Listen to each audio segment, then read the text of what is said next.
The following compilation features unsettling and spine-chilling tales sourced from Reddit's horror communities. Reader discretion is strongly advised. These narratives may contain graphic descriptions, psychological distress, and themes that could unsettle sensitive individuals. Proceed with caution, as immersion into these eerie stories may provoke fear, unease, and sleep disturbances. Enter this realm of Reddit's creepy horror stories at your own risk, as the line between reality and the macabre may blur within these chilling narratives. Story 1. I was taken to an underground orphanage where all the toys were alive. My parents died when I was young. The house fire that murdered them also destroyed everything we owned. Every picture of our family, every heirloom and memento. To this day, I can barely remember my parents' faces. Thinking back, it all seems like a blur, like a ghostly image of a mother and father without features or expressions. My brother Alex, who was only 9 at the time, managed to carry me out of the house. He was hailed as a hero, and the story played on the local news. It managed to draw attention from a small local toy company called Bitter's Toys. They had a small orphanage next to their toy company. In hindsight, it was probably all some tax-deductible scheme to make themselves look good. Among other things, I remember a police officer with a tight, grim expression on his face coming into my hospital room after the fire. His dark eyes looked ancient and haunted, as if he were 100 years old. "I've got good news, little buddy," he said, patting me on the shoulder without smiling. I glanced up at his flat eyes. They shone like new copper pennies. "Larry Bittiker himself has volunteered to adopt you and your brother. You're going to live at Toyland." I frowned at him. A small boy in an extremely large hospital bed. I drew the sheets up to my neck pensively, using them like a shield. What's a Toyland?" I asked nervously. I looked at his uniform, seeing a name tag there reading Sergeant Bowley. I somehow knew at that moment that I would see this man again. I don't know if I believe in psychic powers or anything, but I had a sudden flash of pale, bloodless faces, men shouting in the middle of chaos and bloodshed, and a blurry silhouette of someone in a police uniform running in with dead eyes. I blinked, and it evaporated like a mirage. "You've never heard of Toyland?" Sergeant Bowley asked, staring at me without blinking. "It's a place where kids go when they don't have a family, I guess. All the kids there are adopted or orphans. They have a private school and everything. It's really one of the best case scenarios for you and your brother." I nodded. Even as a small child, a creeping suspicion came over my mind. Was he trying to convince me, or himself? We were taken to Toyland the next morning. Sergeant Bowley drove my brother Alex and me to the orphanage. As we pulled in, Alex put a thin arm around my shoulders, hugging me close. "It's gonna be okay, Herbie," he whispered. His blue eyes were wide and uncertain as we surveyed the complex. He was scarecrow thin, and the trauma and horror of the last few days still gleamed darkly behind his eyes. The complex was ringed by a black, metal fence with sharp points like spears emerging from the top. A brightly colored building loomed overhead, its walls covered with fluorescent day-glow murals showing happy children playing with toys that were alive. Roosters and lizards with humanoid bodies and sharp, pointed teeth played on playgrounds in the murals with smiling children. Teddy bears with very human-like fingers and toes climbed trees with excited children. The children's mouths were all open and silently wailing, though whether in screams of pleasure or of fear, I couldn't yet tell. The building had countless smokestacks on the top of its flat roof, each billowing out clouds of black smoke into the air. An enormous sign on top of the building read, "Bitter's Toys." A black-clad guard in a guardhouse ambled slowly over to the car, leaning down close to Sergeant Bowley's face. I couldn't hear what they said through the divider in the police car, but the guard had a grim, set expression on his face. As the gate slid open and we drove past, I realized the guard had what looked like a small arsenal on his belt, holding 2 pistols and dozens of magazines. "Why does that man need so many guns?" I whispered in the back seat. Alex shook his gaunt face. They probably just keep a lot of important stuff and money here, he said. Oh, I muttered, as the police car slowly pulled up to the entrance, a tall archway with 2 swinging glass doors. All along the front of the building stood tall animatronic creatures, 6-foot-tall teddy bears with huge, black eyes and humanoid roosters with blade-like combs extending from the tops of their pointed heads. They all stood as straight as soldiers, staring ahead in an unblinking, statuesque way. I don't know if they were supposed to look cute, but as a young boy, they appeared terrifying and unnatural. Their mouths stayed straight and expressionless. They had an eerie, uncanny valley feeling to them. "What are those?" I asked Sergeant Bowley as he opened the door. Alex and I slid out, carrying all of our worldly goods in 2 small plastic bags. The fire destroyed everything we owned except for the clothes on our back. After all, some charity had given us toiletries and a couple pairs of clothes. I held it protectively against my body, afraid that someone would try to take away the last possessions I owned. "You don't know the Smiling Buddies? About Berry Bear and Mino the Minotaur?" he said, surprised. "Well, you'll learn about them inside. I thought kids loved that kind of stuff." "Our parents didn't really give us a lot of toys," Alex said. "They used to send us outside to play." Well, that's the best way," Sergeant Bowley said in a fatherly manner as he escorted us toward the building. Once we had gotten to within a few steps of the bizarre animal mannequins, they came to life. Their eyes suddenly glowed with a pale, inner light that stayed far down in the black orbs with an eerie cataract gleam. With a whirring of gears and a grinding of metal, their heads ratcheted over to face us. Their slack, vacant mouths erupted into wide grins, showing square teeth that gleamed with a silvery luster. Their movements were simultaneous and choreographed, like those of synchronized dancers. As one, they raised their right hands into the air in what was probably intended to be a wave, but in reality looked more like a Sieg Heil salute.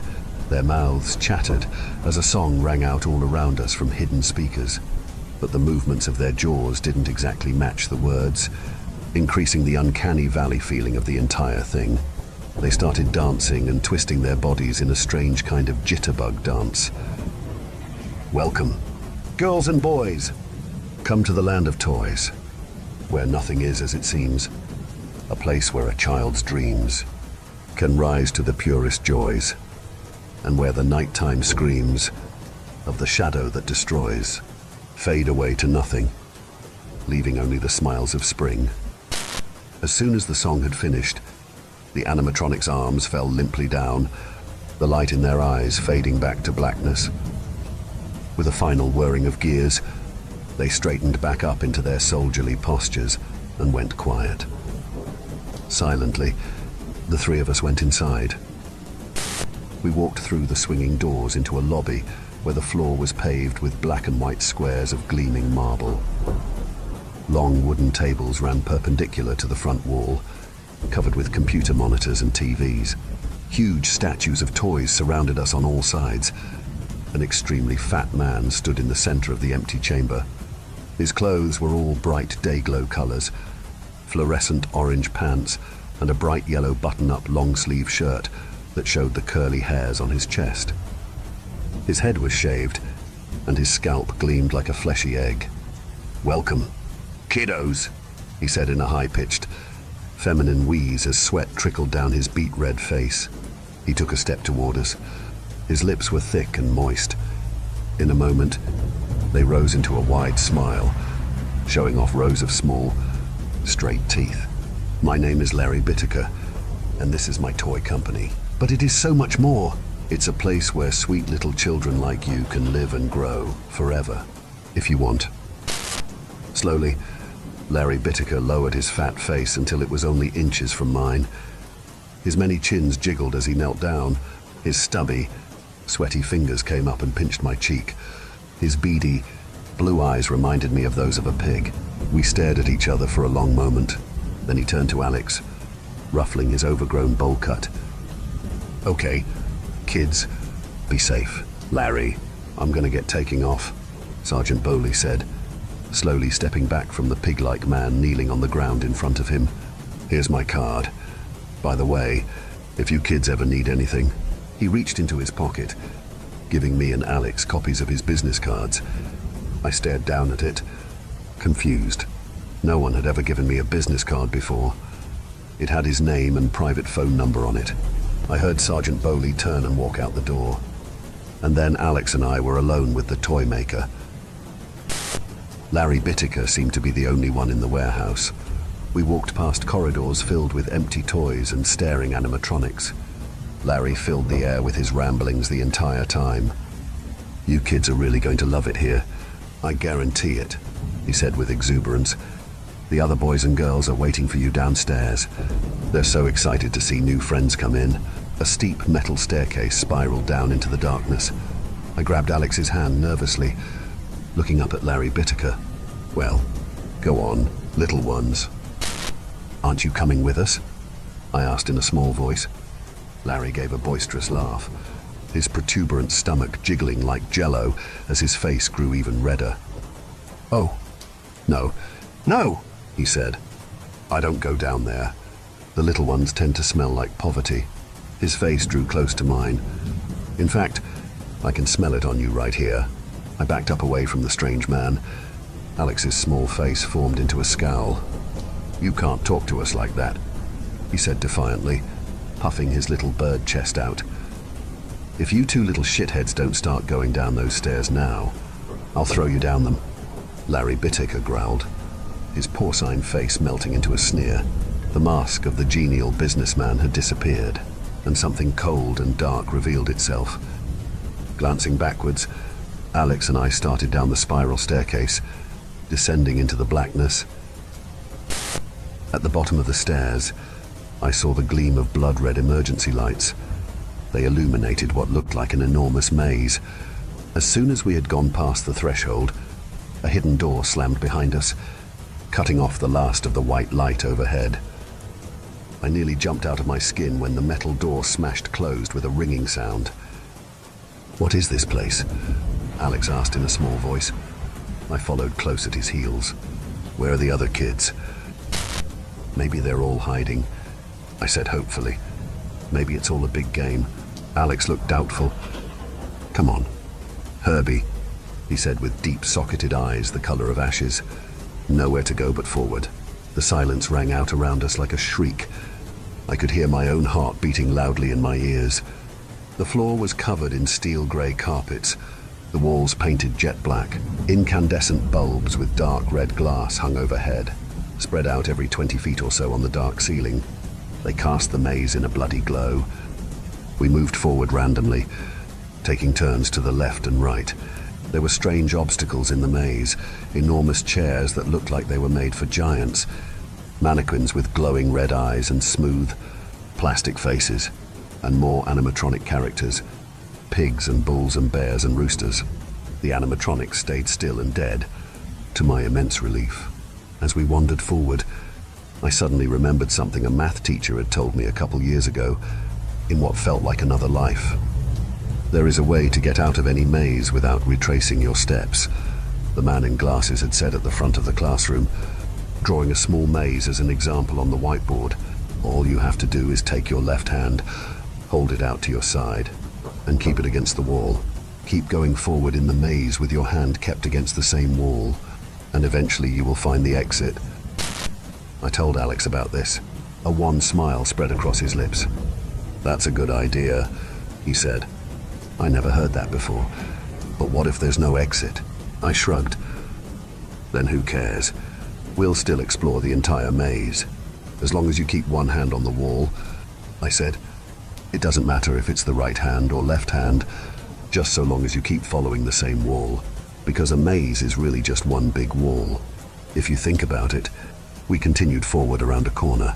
I nearly tripped over something laying sprawled across the hallway. I looked down and repressed a scream welling up in my throat. The mummified body of a child lay there.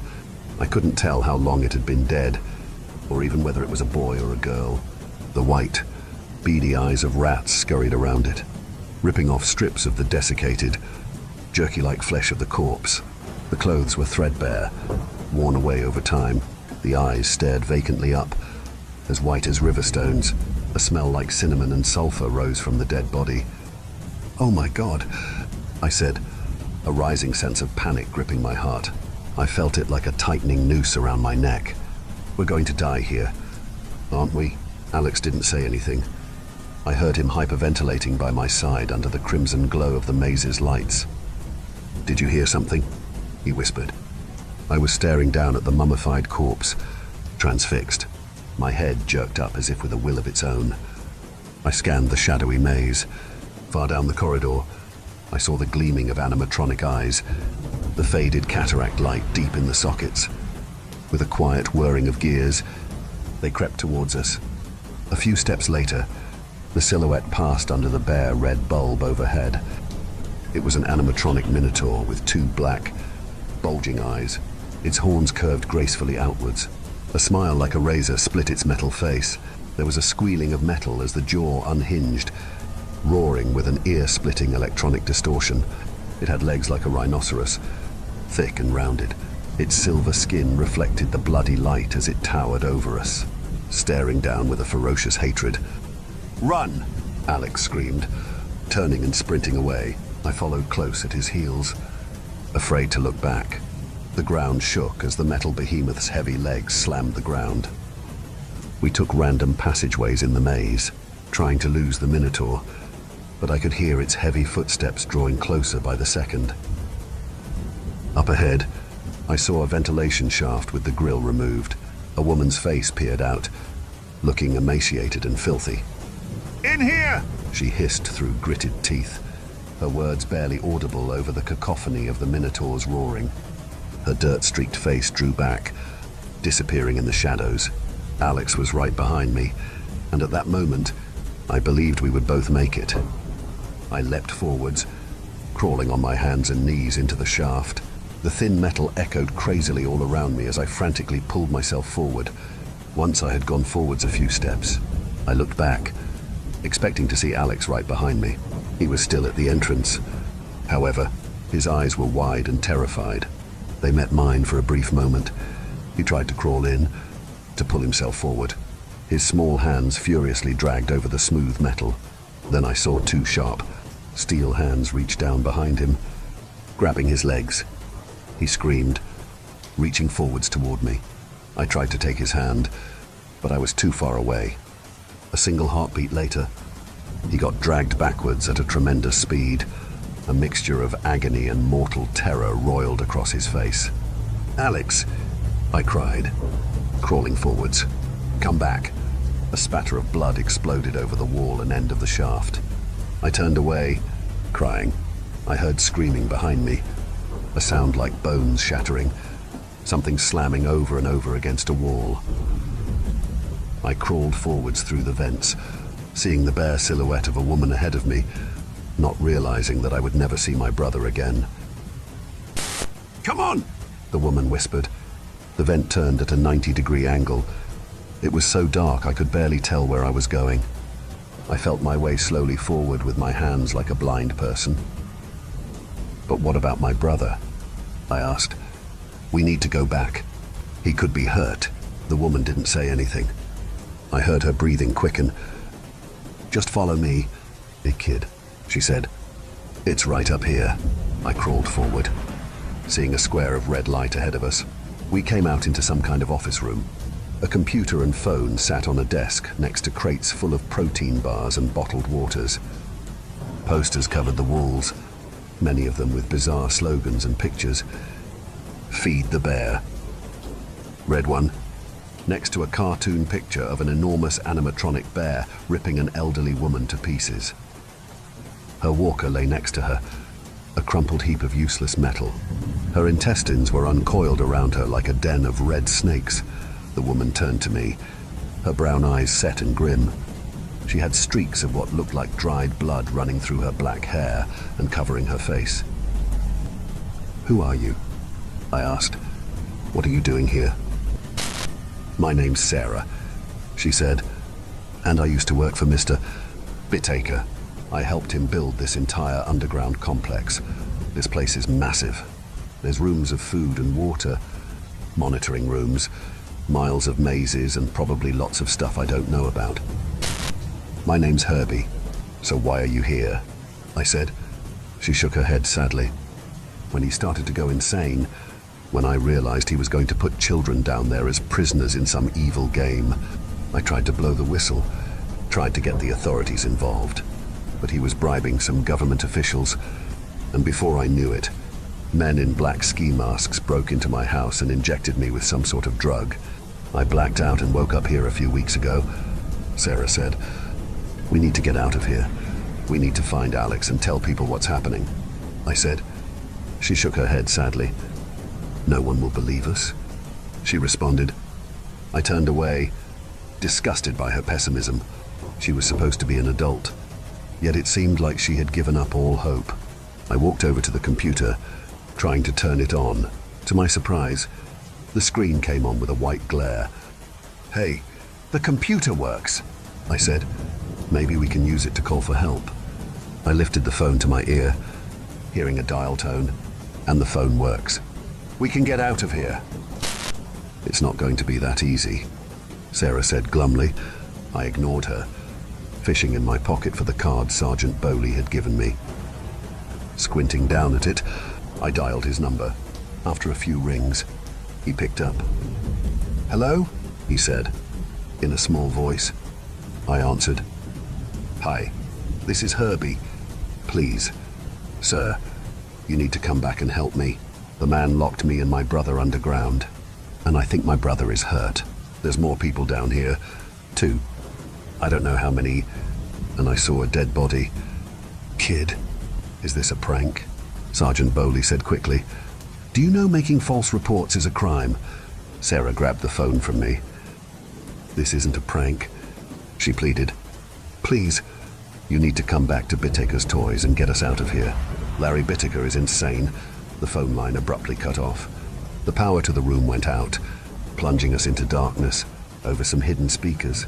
I heard Larry Bittaker's voice ring out. "That's cheating," he growled petulantly in his high-pitched voice, sounding like an angry child. "No communication with the outside world. Do you know what happens to cheaters?" Sarah grabbed my hand in the darkness, whispering in my ear. "Follow me," she said. "I know this place pretty well." She led me forward. A few moments later, I heard a doorknob turn. Red light flooded into the office room. We were looking at a half-constructed part of the maze. Wires and pipes in the wall hung exposed, and only the wooden framework of the walls had been put up. "What is this?" I asked. "Is the maze not done?" "The maze is never done," Sarah answered. Larry kept expanding it, changing contractors so that no one would know the entire maze besides him. I think he'll keep building it until the day he dies. He has enough money. Anyway, as quietly as we could, we moved forward through the maze, trying to put some distance between ourselves and the office room. We turned a corner with Sarah in the lead. I heard the sudden whirring of gears and a half-choked scream ahead of me. A moment later, I felt Sarah's body smash into mine. Warm blood splashed my face as I fell backwards on the ground. The wind whooshed out of my lungs. I looked up, seeing Sarah's pale, blood-spattered face staring up in horror a few feet ahead of me. A furry paw with claws like railroad spikes came down, slashing her across the chest. Drops of blood covered the walls and floor as Sarah thrashed and screamed, the animatronic bear standing over her with a dried-up husk of a face. Its fur had mostly fallen out, leaving a pale, grey-bear skull leering in its place. "I'm Berry Bear," it growled in a low, slowed-down voice. "I want to be friends with you forever. Let me give you a hug." Sarah tried to crawl away as the jet-black eyes of Berry Bear narrowed. Its jaw chattered as silver needles of teeth glistened in its metal mouth. Her eyes met mine for a moment, filled with ineffable pain and terror. I backpedaled away, scooting across the floor, my mind shell-shocked and unbelieving.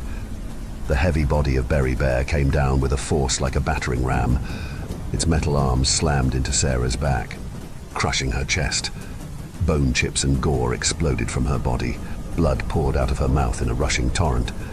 Her eyes rolled up in her head as she gurgled on the ground. Berry Bear's head ratcheted to face me, blood streaming down its face and arms. Its teeth chattered faster, as if to show its increasing excitement and bloodlust. "Can I give you a hug?" it growled. "No, get away from me," I screamed. Pushing myself up to my feet, I ran randomly through the maze, hearing the heavy steps of Berry Bear close at my heels. At the far end of the half-constructed maze, I saw a thick wooden door. "Help me!" I shrieked over and over. To my surprise, I heard a response from the other side of the door. "Stand back." "Kid!" a deep voice said. Then there was a gunshot. The door's lock exploded inwards. The door shot open as someone kicked it, flinging it hard against the wall. I saw Sergeant Bowley standing there, his pistol drawn, his dead eyes flickering over the maze. They widened when they saw Berry Bear only a few footsteps behind me, closing the distance with every second. "Get down!" he cried. I threw myself on the ground without question as he opened fire. The ear-splitting racket of the gunshots reverberated all across the maze. I continued crawling forwards towards Sergeant Bowley, towards safety. I saw more cops running in behind him. I looked up, seeing Berry Bear sprinting towards Sergeant Bowley in a blur, its animatronic face half blown away and revealing the steel underneath. It had an insane expression of manic bloodlust. It raised its right hand, the gleaming metal claws hanging over Sergeant Bowley's head. Everything seemed to freeze then. Sergeant Bowley had his gun up. Frantically, he fired one last shot at the bear's face. The top of its head blew off as its claw came down, ripping through Sergeant Bowley's head with a crack. The scalp hung down in a sick, wet flap as his brains leaked out of his broken skull. Slowly, he fell back. Berry Bear followed him down with a tearing of metal and a slowing of gears and its mechanical voice. The heavy animatronic landed on top of Sergeant Bowley's body, crushing him instantly. A spreading pool of blood marked the site of the horrific murder. Screaming and crying, I crawled towards the police. They carried me outside, under a sky the color of wet cotton. I breathed in the clean air, looking around frantically for any signs of my brother. The police carried other emaciated, frightened-looking children out of the maze, but not Alex. They put me in the back of a car and drove me out of there, away from Bitterker's toys and the nightmares that waited underneath. Story 2. A pizza driver's chilling encounter. Trouble had a way of finding me from a young age. I often fell in with bad influences, which led to my horrible, and oftentimes reckless, choices. My illegal antics frequently brushed against the law. Countless close calls only fed my misguided sense of invincibility until one night, when my so-called friends and I made a huge mistake. The sky was a bruised purple punctured with a million tiny diamonds as my friends and I, fueled by beer and the lingering buzz of weed, huddled in my neighbor's garage, around a single flickering bare bulb after sneaking inside. The air hung heavy with the metallic tang of oil, and the distant hum of the fridge thrummed like a low heartbeat. We had squeezed through a gap in the fence, the rough wood scraping against our skin, and settled into a circle in my neighbor's garage as if we owned the place.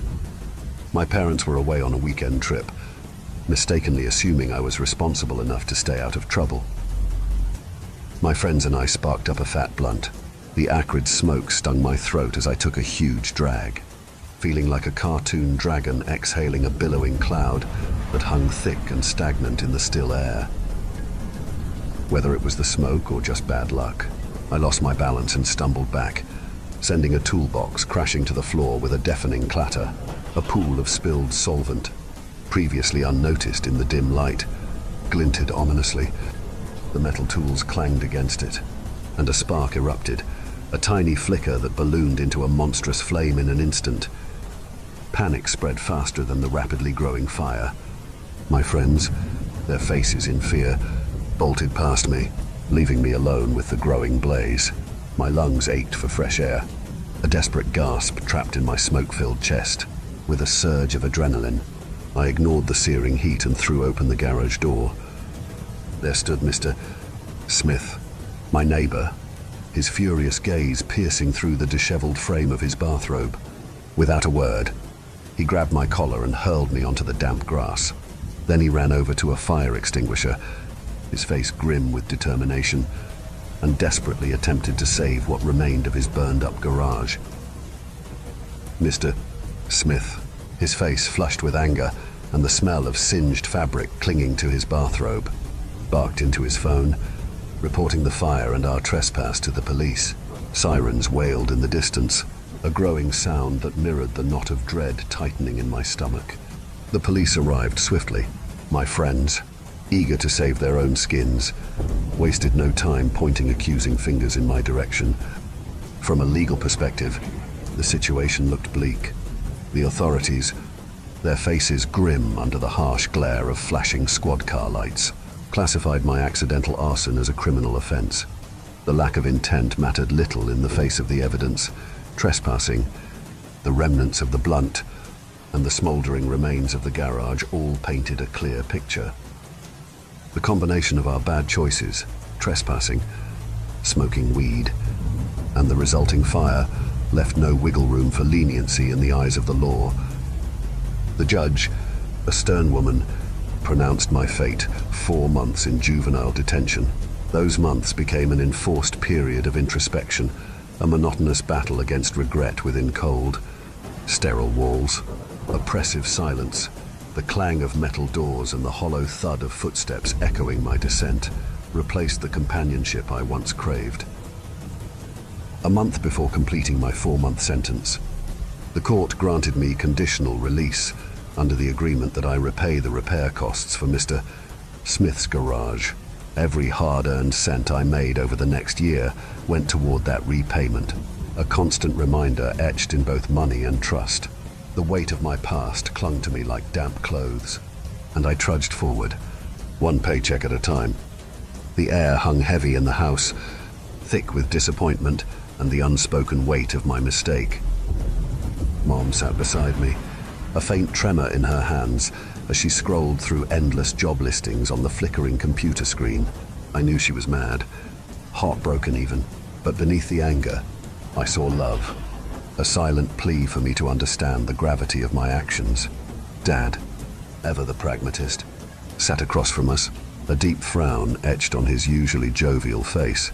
Unlike Mom, his silence felt accusatory, a heavy weight that spoke volumes. The night stretched on, with only the rhythmic clack of the keyboard. After an hour of searching, we finally stumbled across a job listing that seemed promising. Pizza delivery driver needed. It wasn't the glamorous career I once envisioned, but it was better than nothing. My parents, sensing the shift in the air, exchanged a glance.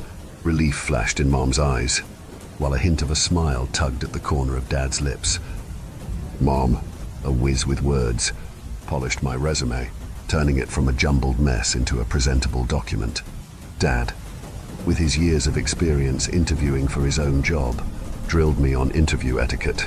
His gruff questions a tough but necessary preparation for the real deal. In that moment, their unspoken support spoke louder than any words ever could. A week later, I stood outside Luigi's Loafs, the name painted in peeling red letters above the door. The air hung thick with the unmistakable aroma of a well-worn pizza joint, a symphony of sharp tomato tang, savory bubbling cheese, and the underlying hum of sizzling pepperoni. Flour-dusted cardboard boxes huddled precariously in a corner, and walls plastered with peeling posters boasted cartoon chefs juggling implausible amounts of toppings with manic glee. The gruff man who emerged from behind a swinging kitchen door wasn't the polished interviewer I'd envisioned. A flour-dusted apron clung to him like a second skin, and his voice boomed with a gruffness that could rival a foghorn. Desperation drowned any initial apprehension. I needed this chance. The interview itself was refreshingly short and to the point. He didn't delve into my past, didn't ask about the fire that still burned in my conscience.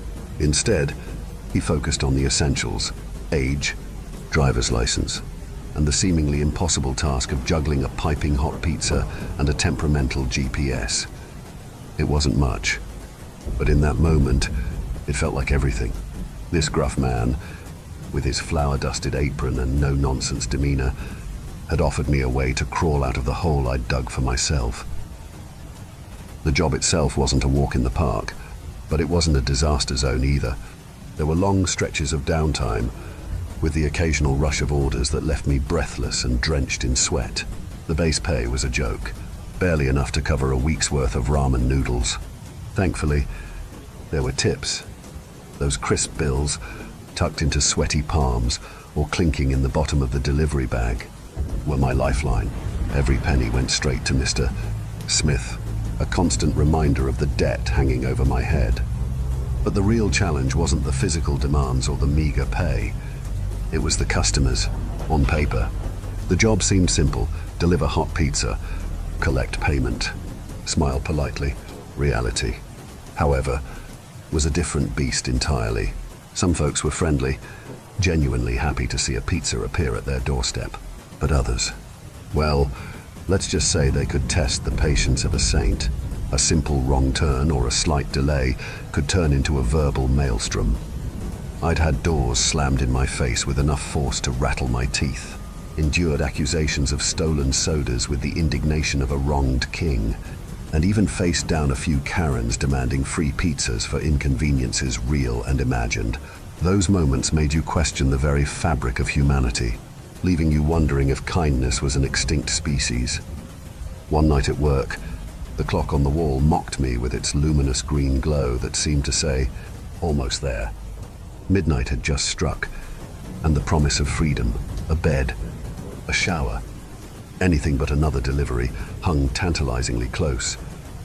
Just as I was about to switch off the radio for the blissful silence of a closing shift, my boss's voice crackled to life. "One more delivery," he announced. I swallowed a sigh that threatened to be an all-out groan. 2 steaming pizzas were shoved into my arms, the cardboard boxes emanating a comforting warmth that instantly clashed with my dwindling patience. A greasy note stuck to the top held the address scrawled in messy handwriting and the delivery phone number that seemed to have more digits than usual. One glance at the GPS confirmed my suspicions. This delivery was far beyond the usual pizza radius, nestled deep in the heart of the quiet countryside. With a resigned sigh, I punched the address into the GPS, muttering a prayer to the tech gods for a decent route. The glowing screen pulsed with the suggestion, and the cheery voice announced a shortcut that promised a quicker route. Creek Road, or some variation of that, flashed across the screen, a name that conjured images of peaceful farmland and maybe a friendly cow or two. Out on that side of town, the streetlights gave way to a blanket of inky blackness and the occasional twinkling star. Deciding which turnoff was actually Creek Road became a guessing game. The dense woods pressed in on both sides, their rustling leaves creating a symphony of gentle sounds. Each twist and turn of the road had me second-guessing myself. Was I headed in the right direction? Was I lost with a car full of rapidly cooling pizza? In a last-ditch effort, I pulled the car onto the gravel shoulder of the darkened road, the headlights casting long shadows that danced across the uneven ground. Grasping at the greasy note, I punched in the phone number scrawled across it. The silence stretched on, with the rhythmic chirping of crickets in the background, hidden in the roadside grass. Just as I was about to hang up, defeated, a gruff voice crackled through the receiver. It was low and deep, yet strangely laced with a gentle drawl. "Hello?" Relief washed over me like a tidal wave. "Hello? This is the pizza guy," I blurted out, my voice a touch higher than usual. "I'm having a bit of trouble finding your place." Another beat of silence followed. Then the man on the other end chuckled softly. "Don't worry, son," he drawled. "My driveway's easy to miss. Looks more like a dirt trail than anything else." He went on to describe the surroundings, his voice painting a picture with words. He mentioned a large oak tree with a tire swing hanging from a low branch, and a rusty mailbox shaped like a red pickup truck. With renewed hope, I hung up the phone and gripped the steering wheel a little tighter. Turning cautiously onto the narrow dirt trail, I navigated slowly, my headlights cutting through the darkness like twin searchlights. The dust billowed behind the car, creating a hazy cloud that momentarily obscured the path ahead. After what felt like an eternity, but was probably closer to 30 seconds, a single-story house emerged from the gloom. It looked like a ranch-style dwelling, painted a warm yellow, that seemed to glow ever so slightly in the darkness.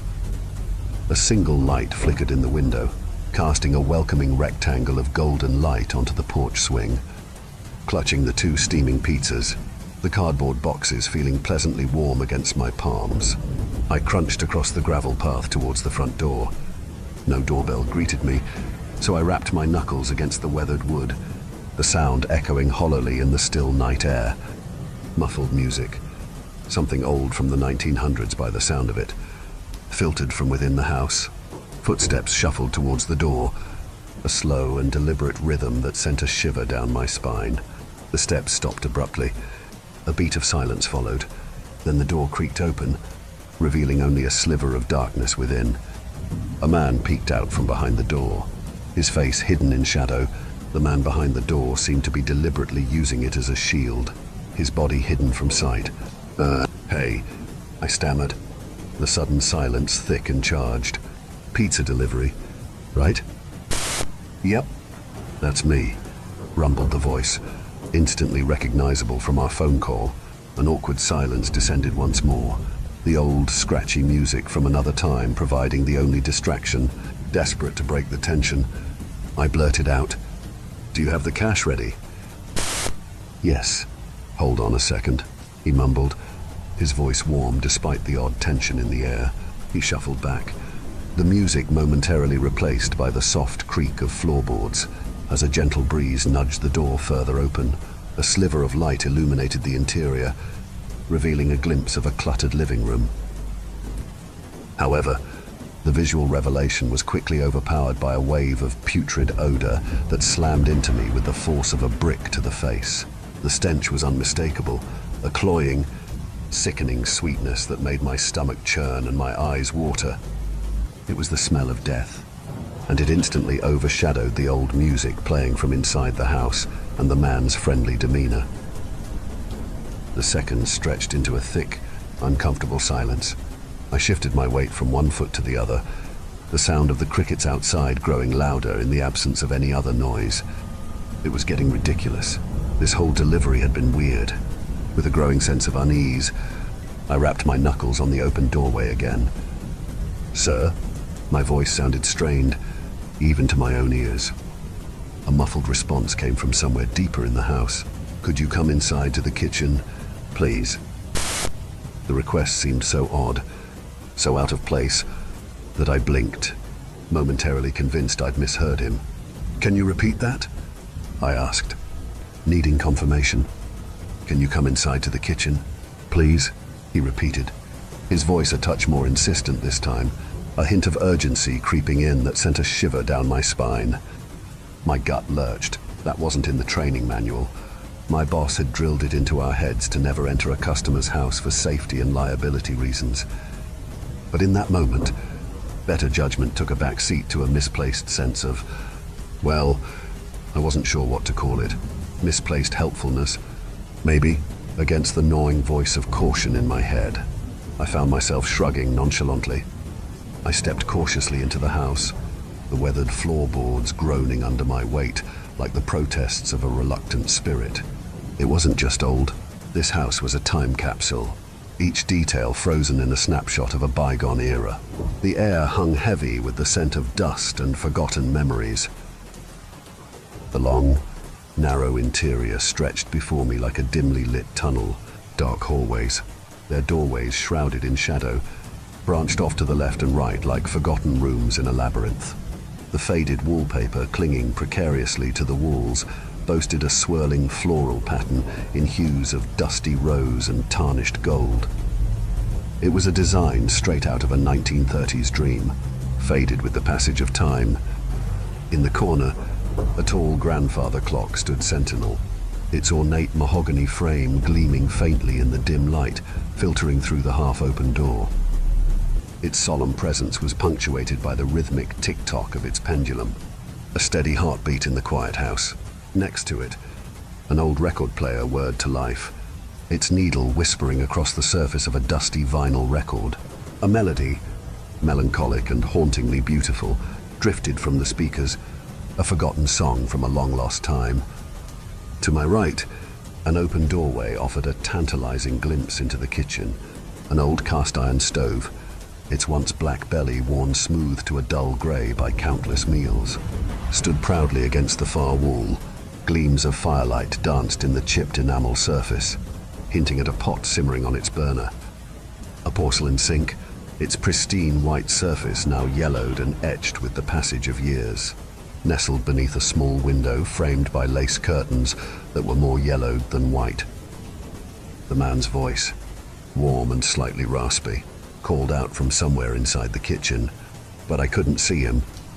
As I turned my head to the left, a narrow hallway extended before me, its right side lined with closed doors. At the far end, a dim, flickering light casted an unsettling glow on an old woman dancing in the hallway. She was completely naked, her back to me. She swayed and danced slowly to the 1900s music that was being played on the record player in the living room. She was feeling herself. I don't mean that she was confident or anything. I mean that she was literally touching her body in this disturbingly erratic manner. Her movements were slow, almost dreamlike, as she swayed to the music filtering in from the living room. It wasn't a sensual dance, but rather an erratic exploration of her own body. Her arms swooped and her hands fluttered, tracing lines along her skin in a way that sent a jolt of unease through me. In my time as a pizza delivery guy, I'd seen my fair share of oddballs. A naked lady dancing to old music might sound funny to someone else, but what I was witnessing transcended humor. It was deeply unsettling, the way she moved with such a disconnect from the music, lost in a world of her own. Terror coiled in my gut as I wrenched my gaze away from the disturbing scene in the hallway. I nervously redirected my gaze to the kitchen, catching sight of the man, or at least what he allowed me to see of him. He was peeking around the corner now, his face concealed by the wall, body hidden. It was him again, but only a sliver of his face was visible, one eye staring at me with an unnerving intensity that made my skin crawl. My mind went utterly blank. All I could manage was a single, desperate question that tumbled out in a strangled whisper. "Do you have the money?" The response the man gave back was not what I expected. Instead of words, a sound erupted from the man's hidden form, a low, guttural chuckle that seemed to crawl up from somewhere deep within the earth. It wasn't laughter, not in any traditional sense. It was a vibration, deep and chilling, that resonated through my bones and made my hair stand on end. It was the sound of something primal, something lurking just beneath the surface of normalcy. Then, with a terrifying suddenness, the horrific laughter was cut short. "Get him, Mom!" The words exploded from the man's mouth, shattering the silence with a force that made me flinch. The volume and raw aggression were a shocking contrast to his previous monotone and soft voice. It was as if a switch had flipped, revealing a hidden fury beneath the calm exterior. My blood ran cold as the full weight of his words sank in. From the hallway on my left, a sound ripped through the air, the sound of rapid footsteps approaching. I whipped my head around just in time to see the naked woman, the one who had been dancing mere moments ago, sprinting towards me. Her speed defied her age, propelled by a terrifying urgency. Pure terror coursed through me, a shot of adrenaline that propelled me into action. Without a single wasted thought, I spun on my heel, the forgotten pizza boxes tumbling from my grasp with a clatter. The door, the only escape, seemed miles away. My legs pumped, a primal urge to flee overriding any thought of dignity. I flung the door open with a crash, the hinges groaning in protest, and practically dove through the threshold. Reaching the car, I fumbled with the keys, momentarily cursing my trembling hands. The door flew open, and I practically flung myself into the driver's seat, slamming it shut with another bone-jarring thud. In a heartbeat, the engine roared to life, the sound a beautiful symphony in the face of the chilling silence behind me. My foot slammed down on the gas pedal, and the car lurched forward, tires spitting gravel as I tore out of the driveway. As I sped away, the house receding rapidly in the rearview mirror, I couldn't resist a final glance back, bathed in the pale moonlight spilling through the open doorway. I saw them, the man and apparently his mum, both completely naked, their forms stark and unsettling against the dark interior. Their faces were obscured by shadow, but the intensity of their gazes seemed to pierce the distance, following me even as I put more and more space between us. Whatever was going on in that house was far from normal. I couldn't shake the overwhelming sense that their intentions were anything but innocent. It certainly wasn't about the pizza. Whatever secrets that house harbored, whatever abnormal dynamics existed between the man and his mom, I knew it was something I wanted no part of. I returned to work a few days later, the encounter at the house replaying in my mind on loop. Sharing my story with my co-workers was a mistake. Most of them laughed, just as I expected. "Man, you got chased by a naked old woman," they joked. Their laughter felt hollow and insensitive, like a swarm of angry bees buzzing in my ears. Frustrated and shaken, I stormed into my boss's office, expressing my desire to never return to the job. He was aware of the court-mandated agreement and tried to persuade me to stay, saying, "If you don't have work to accommodate your neighbor's garage, you'll end up right back in juvie," he warned. The thought of juvenile detention didn't hold the same weight it once did, not compared to what I saw in that house. "I don't care," I blurted out. "I'd rather go back than continue working here." 4 weeks later, I finally landed a job at a local diner. The pay was decent, but after court fees and the court's mandated agreement to pay off my neighbor's garage, every penny counted. One night, during a late shift, the diner's familiar atmosphere engulfed me. The greasy aroma of food on the grill, the blur of servers rushing between tables, the clink of dishes in the kitchen. I was wiping down a table, sticky with ketchup and littered with leftover fries, when my phone buzzed in my pocket. I fished it out and answered, "Hello?" in a curious tone. Silence. Then, ragged breaths filled the receiver, shallow and strained. Normally, I would have hung up by now, but I faintly recognized something, the sound of music resonating in the static background of the call. I knew I'd heard the music before, I just couldn't remember where.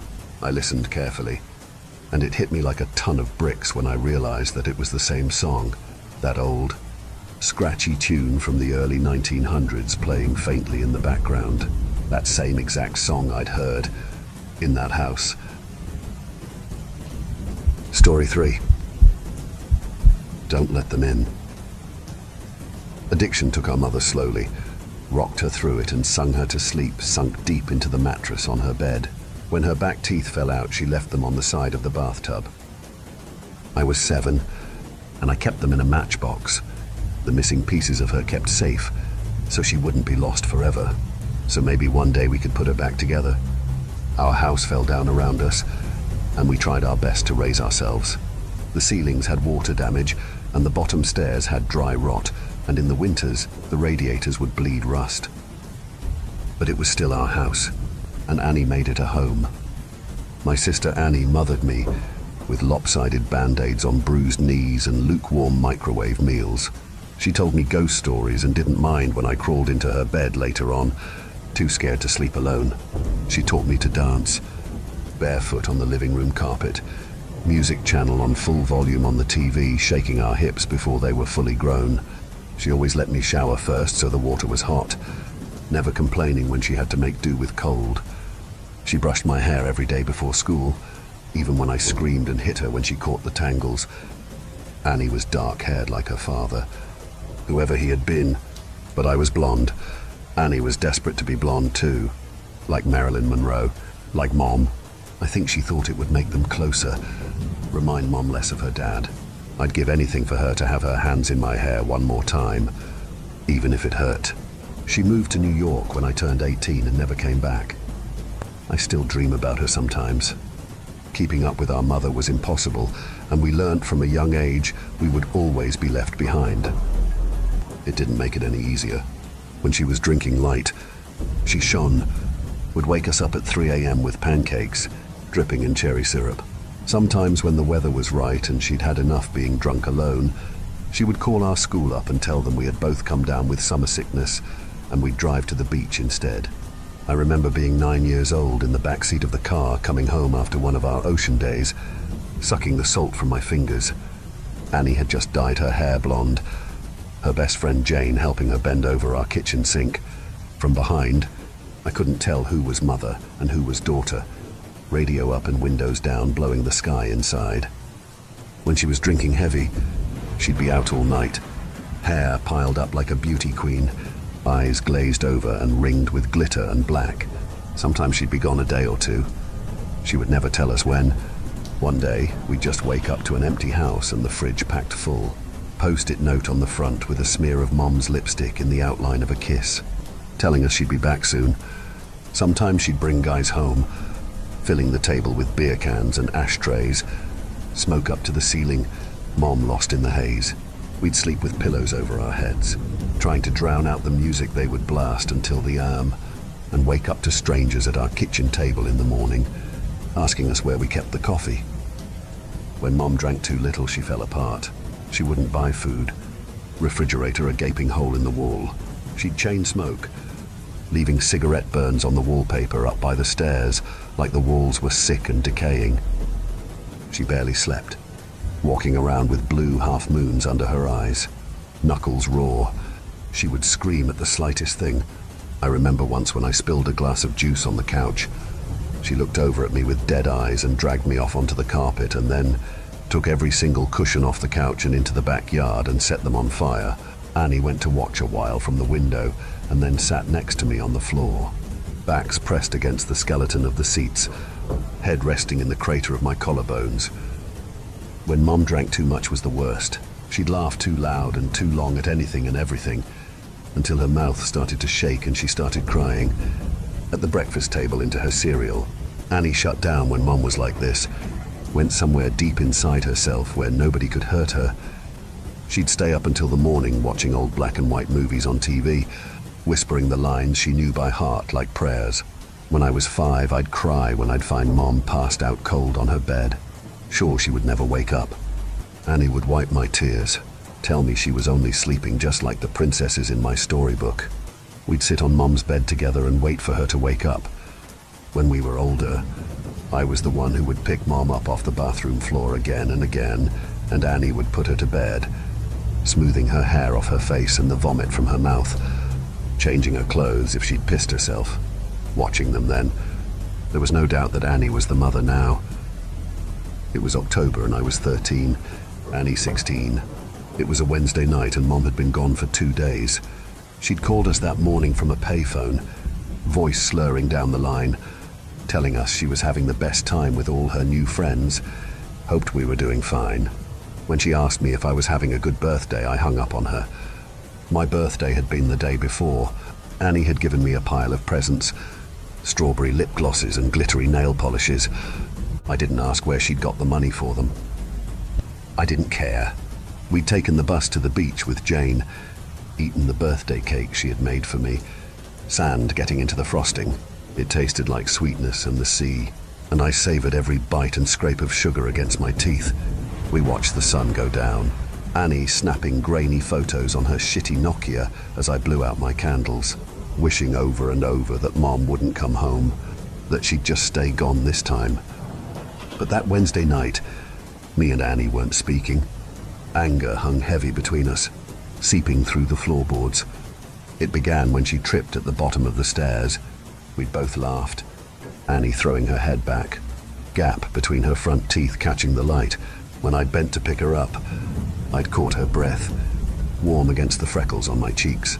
I let go of her arms and she fell again, hitting the floor and grinning, shaking her hair from her face. Her breath was heavy with whiskey. I couldn't start picking her up too, couldn't watch her fall again and again.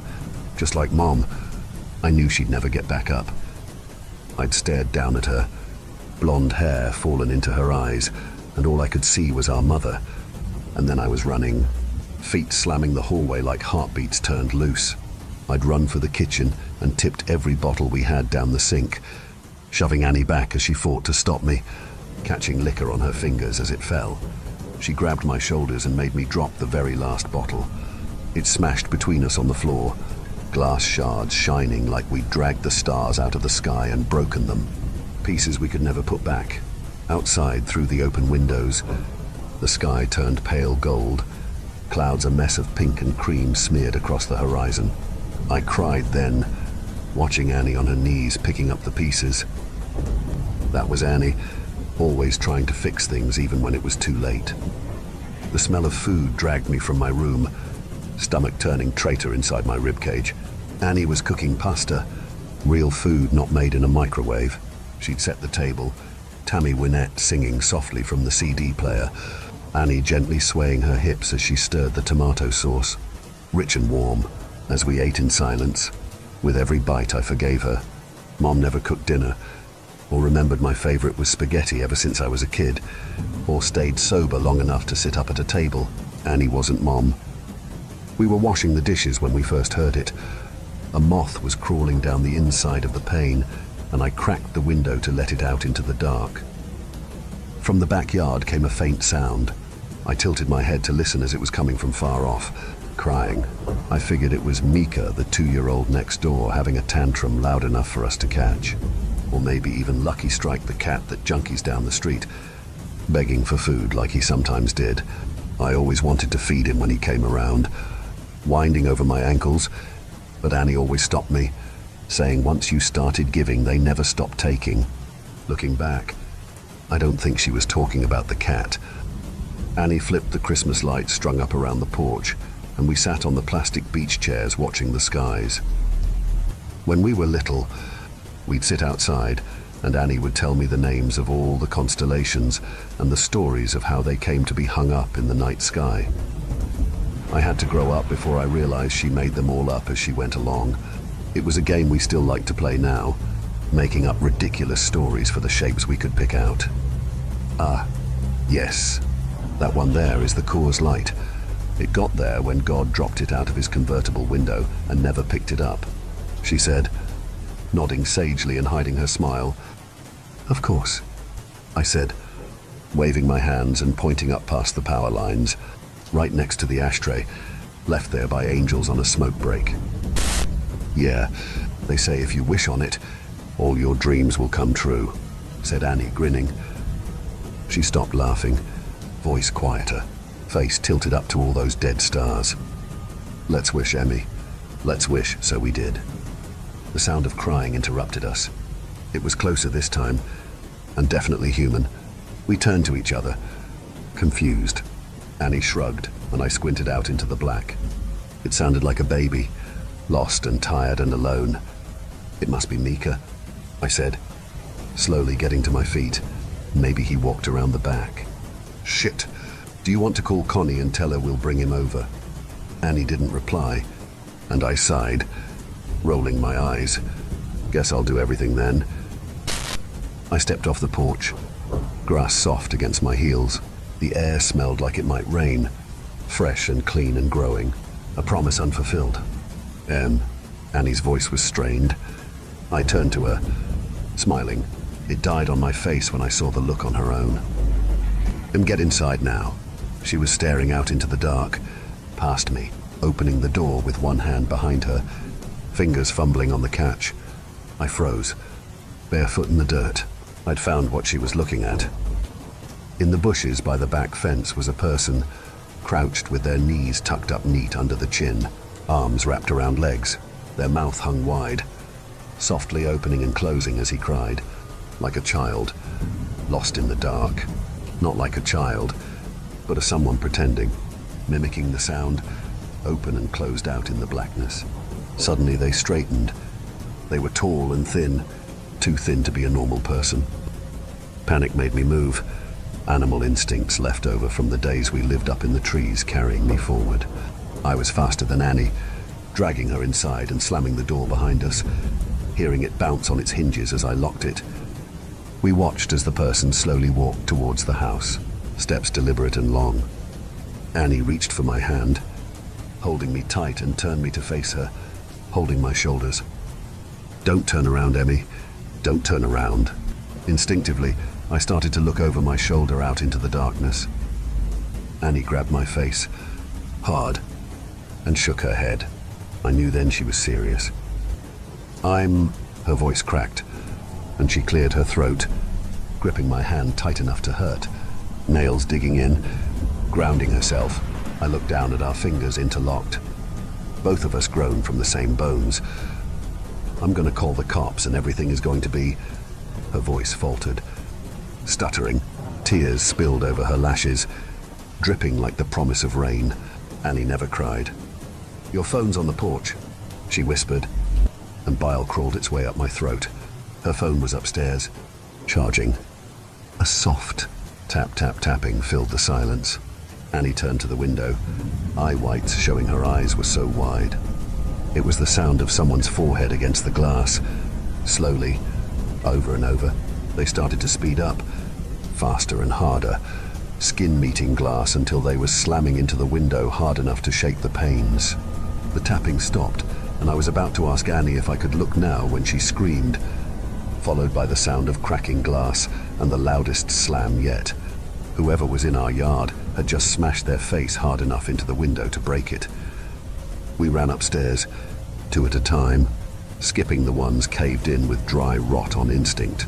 I turned behind me once and Annie yanked my face back before I could see.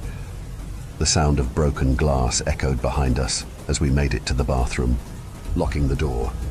A thin, wailing cry, like a baby calling for its mother, filled the hallway, trapped between the walls and locked doors. Annie threw her back against the door, feet jammed up against the bathtub, clutching the knife she had grabbed from the kitchen. I did the same, shoulder to shoulder. Slow footsteps started on the stairs, deliberate and casual. The crying had become mocking, almost laughter, shrill bursts of sound and then giggles, high-pitched and abruptly stopping before starting again. The first door on the upstairs floor was my bedroom, and we heard the distinct sound of it slamming open. They were looking for us. "What the fuck is going on?" I asked Annie, not even bothering to brush away the tears that I couldn't stop falling. I watched my sister pick herself up off the floor and brace her hands on the door as we heard the sound of a second door slamming open. Mom's room. The next room on the hallway was the bathroom. Annie pulled me to my feet and handed me the knife. I shook my head and pushed it back to her, terrified of what would happen if I had to use it. Annie shoved me and pressed the knife into my hands, thumb pressing hard enough on the blade to bleed. I watched my sister's blood drip down her wrist, a winding red road, still pushing into my hands despite the pain. I took the knife. Something slammed against the wall that Mom's room shared with the bathroom. A high-pitched wail followed. I held my breath, could feel my heart beat in the base of my throat. A wild and frantic thing. I'm gonna get the phone from my room. I shook my head violently, about to argue. Annie clamped a hand over my mouth. I could taste the blood on her hand, salty and sweet, like birthday cake by the ocean. Yes, I'm gonna get the phone and I'm gonna call the cops and we're going to be okay. I shook my head again. It's the only way. When I go, I need you to lock the door and you don't open it for anything or anyone. Not for me, not for anyone. Promise me. I shook my head, and Annie pressed her hand into my mouth, crushing my teeth against my lips so it made my eyes water. Yes, promise me, Em. Something smashed in the room next door. Annie brushed the hair off my face, gently tucking it behind my ear. Promise, she mouthed, and unlocked the door as slowly as possible, bolt scraping gently. I watched the curve of her shoulder disappear into the black hall outside, like the moon in eclipse, and then she was gone. I couldn't move or breathe for a second, and then I slammed the bolt shut, just as something bounced off the outside of the door. A high-pitched scream followed, handle rattling up and down hard enough to pop one of the screws. I watched it roll towards me on the tiles, and then silence. I sat with my back to the door, holding the knife and wishing I was holding Annie's hand instead. Still silence, nothing but me and my lungs slowly filling the room with my breath. "Em?" came a voice through the door. I started, hands gripping the knife. "Honey, what's going on?" "Mom?" My voice cracked. "Mama, is that you?" I wrapped my arms around myself, shaking, trying to keep myself still. "Sweetie, it's okay, just open the door. It's okay, just let me in." The handle rattled again, gentler. "Just let me in. It's all okay." She banged on the door and I took my handle of the bolt. "Honey, I'm sorry. I'm sorry I missed your birthday. I'm sorry, I'm such a terrible mother. Please." Her voice broke and she started to cry. "Just let me in, baby, I'm so sorry." I screwed my eyes shut. She sounded so sad and so lost. I just wanted her to hold me like when I was a kid and I'd come in off the swings with a scraped knee. Maybe this time she meant it. Maybe it would all be okay. My hand found its way to the bolt again. My sister's voice came through the door. Warm and gentle. "Yeah, Emily, let us in. It's all okay." My hand froze on the bolt, and I tightened my grip on the knife. Annie never called me by my full name. A hand banged on the door, handle rattling. "Emily, let us in." Annie's voice became low and guttural, followed by the same shrill giggles from before. Mom spoke now, pleading and crying, voice getting louder and louder. "Let us in, let us in, let us in." Over and over again, punctuated by her fists on the door. I thought about demons and monsters, all the bedtime stories we pray don't crawl out from under the bed. "That's not my sister and you're not my mother." I screamed through the door, hands over my head. I climbed into the bathtub and curled in a ball, cradling myself, knife clutched to my chest. I didn't know what it was outside that door, but I knew it wasn't Annie. It wasn't the voice that yelled at when I changed TV channel, the one that sang me happy birthday, the one that told me I was smart even when I got bad grades, the one that read me stories about princesses that never wake up. It wasn't human. Bangs and yells came from downstairs, followed by the footsteps of people running. A low guttural howl ripped through the house, filling the room until I felt like I was drowning in the sound, and then the door was kicked in. I screamed, covering my eyes, waiting to die. Arms found me and lifted me from the tub, carrying me from the room. I looked at the outside of the door as I was carried downstairs. It was covered in long, scraping claw marks, dragged down to the floor. Pillows ripped apart covered the hallway in soft down, like it had snowed inside. I watched them drift slowly as men in uniforms checked each of the rooms that looked like they had been torn apart by something feral. Outside in our driveway were police cars and an ambulance. In the middle of it all was Annie, bathed in blue and red light as it washed over her, lit up in the dark like a neon angel, face aglow. I threw myself from the cop's shoulder and ran to her, holding us both together, broken pieces and all, standing under all those constellations we made up. Gentle screaming came from the ambulance, which rocked occasionally. Annie gently turned my head away, smiling so sadly it made my chest ache as I understood. Turns out there was no demon, no wild animal or bad men trying to break in. Just Mom, out of her mind on booze and drugs and everything in between, coming to the end of a week-long binge.